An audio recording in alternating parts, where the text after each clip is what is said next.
Oh no, Vic Soto. Merong inamin tungkol nga kay Mayor Vico. Ano kaya ito? Tara, pag-usapan natin. What's up sa inyong lahat mga kaparing, bago po tayo magsimula, huwag kalimutan na mag-like at subscribe sa ating YouTube channel. At pakihit na rin po ang notification bell para updated po tayo sa mga bago po nating mga upload.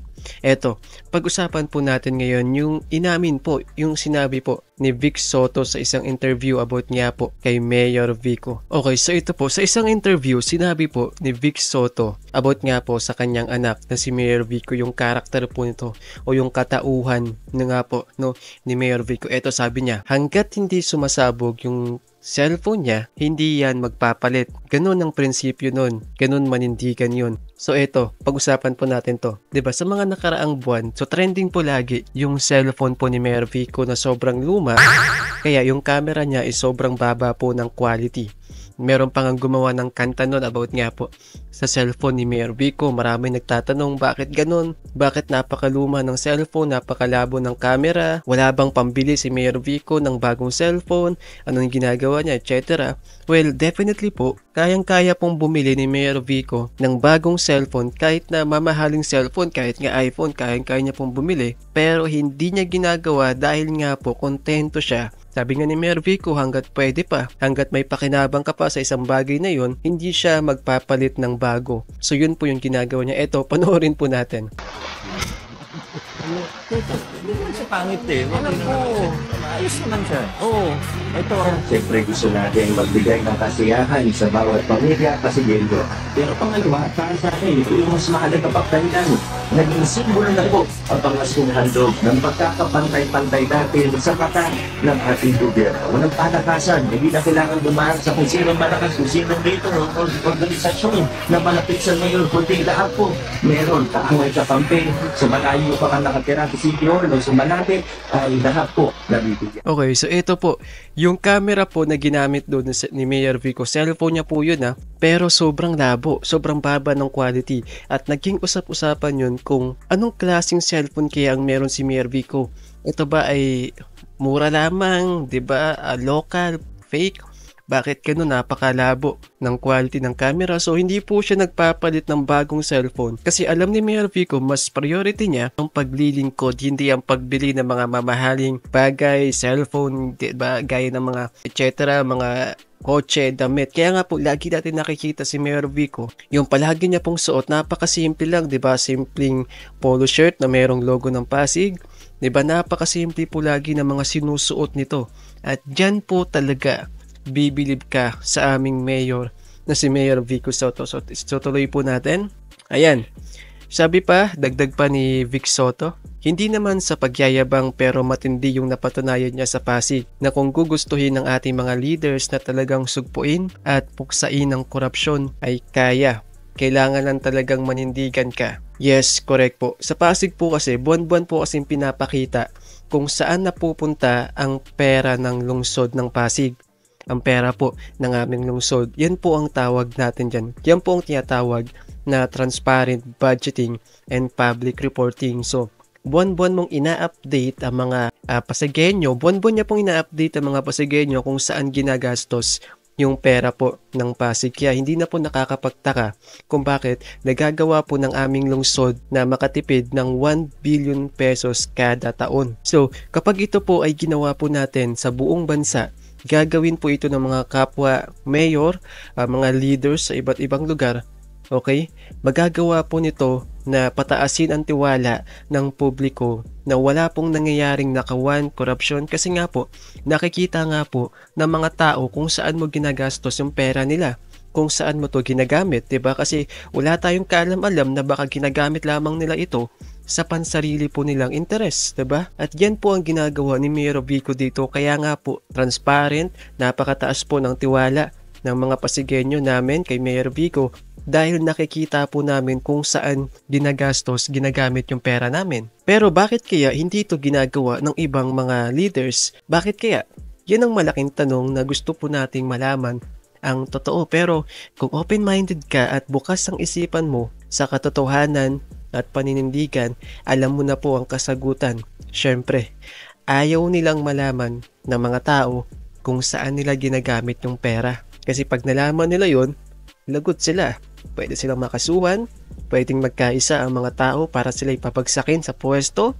'Di ba? Pwede pa silang makulong pag napatunayan na ginamit nila yung pondo sa mali gawain at hindi sa mga proyekto para sa mga Pilipino. So ito naman po mga kaparing, panoorin pa natin yung isang interview ni Vic Soto. 'Di ba? About po ito sa sinabi niya na ang susunod na pangulo ng ating bansa si Mayor Vico. Eto, panoorin natin. Na sa mga Pasigenyo dahil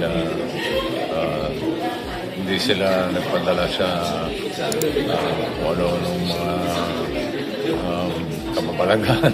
Bossing, ba't di mo siya binili ng bagong phone?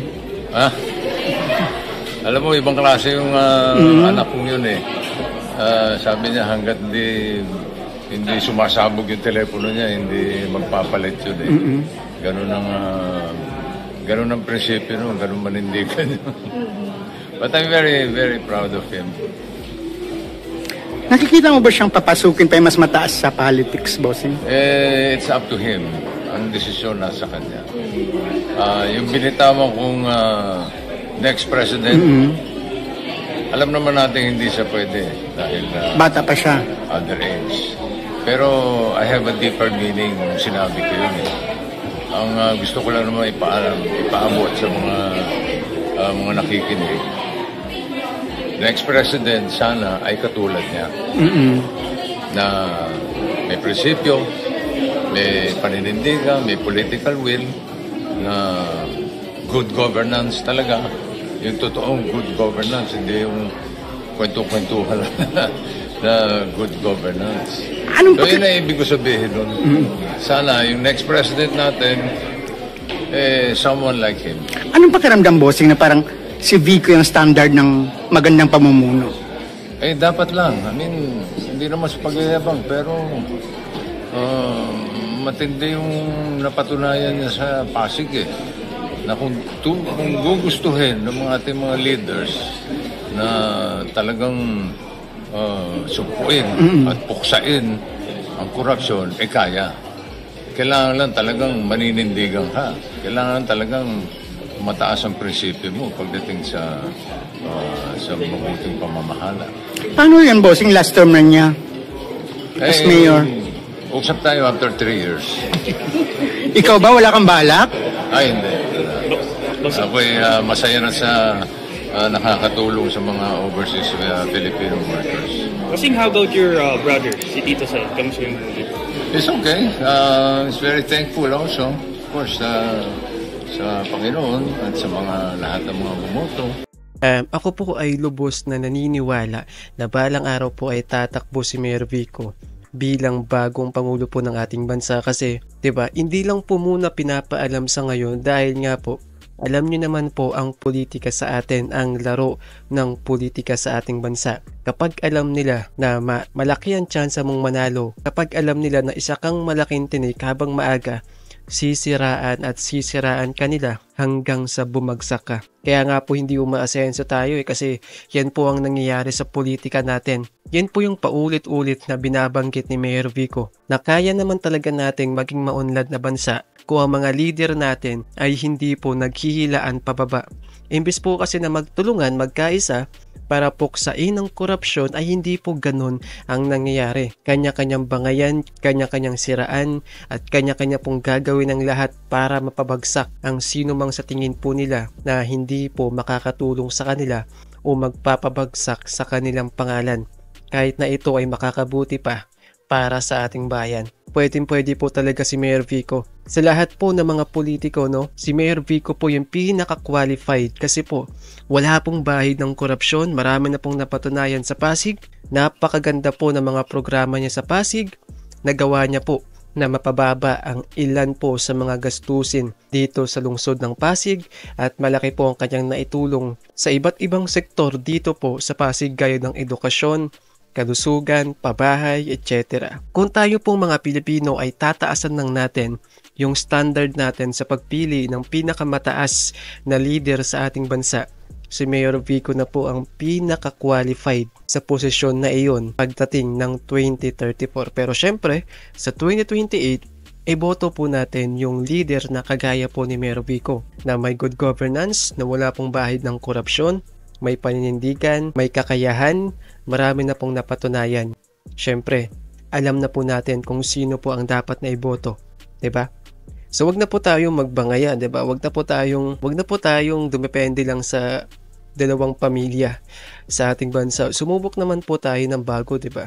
Sumubok naman po tayo ng bago. Wag po lagi na iboboto natin, ilulukdok natin sa mga pinakamataas na posisyon. Yun lamang po mga kaparing bago tayo magtapos. Don't forget to like and subscribe. Bye.